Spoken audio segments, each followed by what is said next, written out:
Hi, ako si Edison, TTF operator ng Santiago. Nagamit ang machine namin ng 7 days na meron 37 pieces na A4.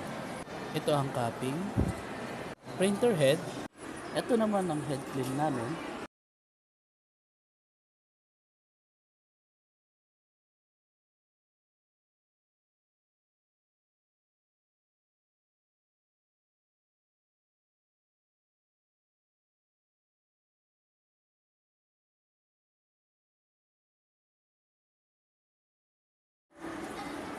After ng cleaning, ito naman ang paglilinis ng wiper.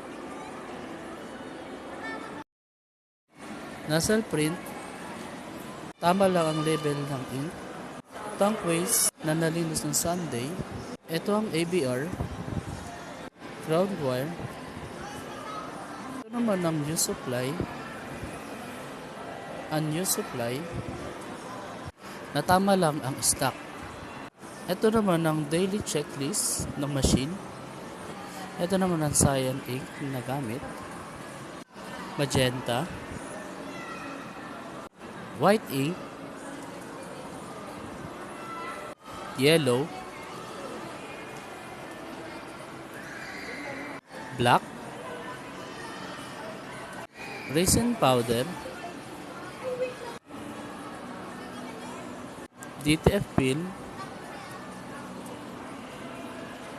DTF solution,